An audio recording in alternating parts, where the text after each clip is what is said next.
बिस्मिल्लाहिर्रहमानिर्रहीम। अस्सलाम वालेकुम नाज़रीन, शिराज अहमद शिराजी हाज़िर खिदमत है। आप देख रहे हैं मेरा यूट्यूब चैनल और फेसबुक पेज। नाज़रीन, आज बात करेंगे, बहुत ही बड़ा दिन है पाकिस्तानी तारीख़ का, पाकिस्तानी सियासी तारीख़ का, पाकिस्तान की जुडिशरी तारीख़ का। अब बहुत ही बड़ा दिन है और आज सुप्रीम कोर्ट के जज साहिबान ने जो है सबके दिल जीत लिए।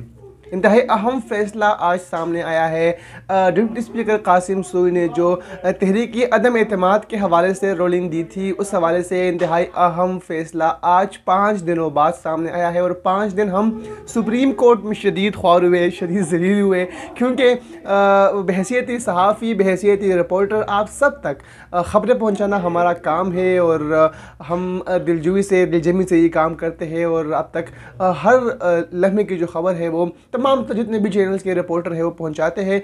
हमने भी 5 दिन मुसलसल सुप्रीम कोर्ट को कवर किया और वहाँ पर जो जो हुआ वो आप तक जो है सामने लेके आए। फेसबुक पेज पर भी, साथ ही साथ यूट्यूब पर भी, और जो मेरा टी चैनल है न्यू टी, वहाँ पर भी आपने लम्हा बलम्हा मुझे देखा होगा। 5 दिन बाद आखिरकार आज इंतहाई अहम फ़ैसला सामने आया है।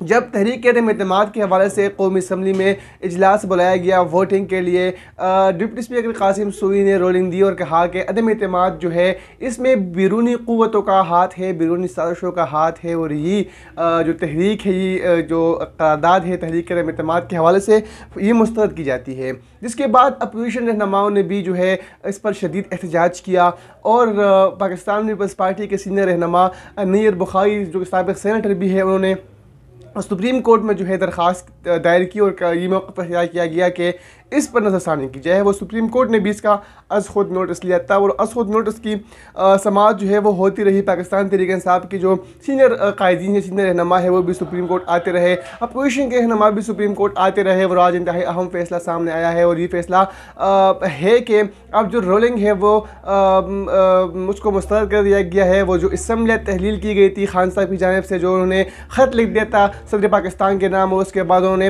असम्बली तहलील की थी और अपोजिशन लीडर शहबाज शरीफ और इमरान खान के नाम जो है उन्होंने ख़त लिखा था और कहा था कि जो निगरान सेटअप होगा उसके वज़ीर आज़म के लिए आप नाम दे दे। तो शहबाज शरीफ ने मुश्तरका अपोजिशन के साथ प्रेस कॉन्फ्रेंस करते हुए ये कहा था कि हम इसको बिल्कुल नहीं मानते और ख़त का जवाब भी दिया था। उन्होंने कहा कि ये गैर आइनी और गैर कानूनी मामला है, इस पर मैं कुछ भी नहीं कहूँगा, मैं कोई नाम नहीं दूँगा। उसके बाद आज ये खबर सामने आई कि जो एक आइनी तरीका होता है निगरान वज़ीर आज़म के लिए, कमेटी भी तश्कील दे दी गई, उसमें मुख्तलिफ नाम भी सामने आए। लेकिन शाम को एक बहुत बड़ा सरप्राइज़ दिया, बल्कि रात को अफ्तारी के बाद वो सरप्राइज़ ही था कि जो रूलिंग हुई है उसको जो है गैर कानूनी करार दिया गया है, गैर आइनी करार दिया गया है और कहा गया है कि जो तहरीक अदम एतमाद है वो दोबारा उस पर जो है वोटिंग होगी और इजलास बुलाया जाएगा 9 अप्रैल यानी परसों हफ्ते के दिन इजलास जो है वो एक मरतबा फिर से बुलाया जाएगा और इजलास में तहरीक अदम एतमाद के हवाले से वोटिंग होगी।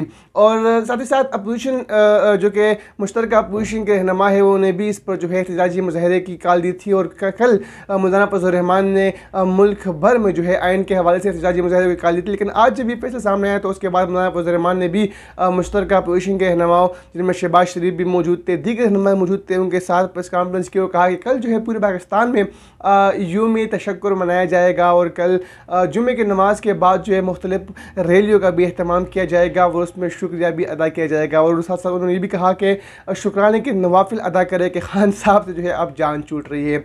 दूसरी तरफ अगर बात की जाए पाकिस्तान तहरीक इंसाफ के सपोर्टर की, तो ये वाहिद पाकिस्तानी तारीख़ में पहली बार हो रहा है कि एक पार्टी को हुकूमत मिलने के बाद जो है उनके सपोर्टर रो रहे हैं, उनके सपोर्टर रुल रहे हैं, उनके सपोर्टर जो है वो परेशान दिखाई दे रहे हैं। बज़ाहिर तो उनको खुशियाँ मनाना चाहिए, लेकिन वो रो रहे हैं कि उनको हुकूमत दोबारा मिल रही है। जो काबीना के जो मेंबरान थे उनको दोबारा बहाल कर दिया गया है, असम्बलियाँ दोबारा बहाल हो गई है। अब जो MNAs थे वो दोबारा जो है बहाल हो गए हैं। तहरीक अदम एतमाद पर एक मरतबा फिर से वोटिंग होगी, लेकिन खान साहब जिसके बारे में कहा जाता है कि वो बहुत ज़िद्दी है, वो इस तरह हार मानने वाले, जिस तरह उन्हें जो है वोटिंग वाले दिन तहरीक अदम एतमाद पर वोटिंग वाले दिन कौम को सरप्राइज़ दिया था इससे में तहलील करने की और साथ ही साथ रूलिंग को जो करारदाद थे उसको मुस्तरद करने की।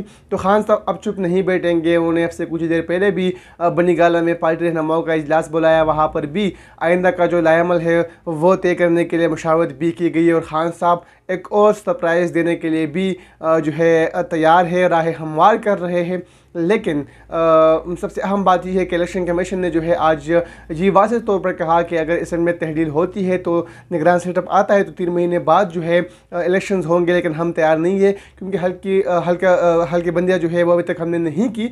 तो उनकी जानिब से भी ये बयान सामने आया कि हमें मज़ीद जो है 3 महीने और दिए जाए ताकि हम हल्की बंदियाँ करें, उसके बाद हम जो है इंतखाबात की जानिब जाएंगे।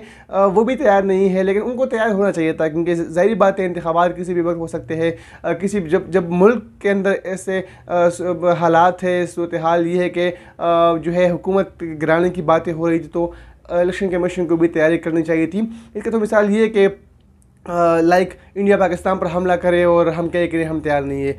तो इलेक्शन कमीशन को हर वक्त तैयार रहना चाहिए था और उनकी जानिब से ये कहा गया कि वो तैयार नहीं। खैर इलेक्शन की तरफ तो अब नहीं जाएंगे। अब तो जो है असम्बली एक मरतबा फिर से बहाल हो गई है, तहरीक एतमाद पर वोटिंग होगी। वोटिंग अगर होगी तो शहबाज शरीफ जो कि मुश्तरका पोजीशन का उम्मीदवार है वज़ीर आज़म के लिए, वो जो है इनकी पोजीशन मुस्तहकम दिखाई दे रही है। उनके पास जो नंबर गेम है इस वक्त वो 200+ MNAs जो है, जो पाकिस्तान तहरीक इंसाफ के मुखलिफ भी है, इत्तेहादी भी है, वो अब मुश्तरका पोजीशन के साथ मिल गए हैं। तो उस पर भी जो है वोटिंग होंगे। दूसरी अहम बात यहाँ पर यह है कि जो गवर्नर पंजाब की तैनाती हुई थी वो उसका क्या बनेगा। तो उस हवाले से जो माहिर कानून है उनकी जानिब से ये कहा गया है कि ये जो फैसला आज हुआ है ये उस पर लागू नहीं होता।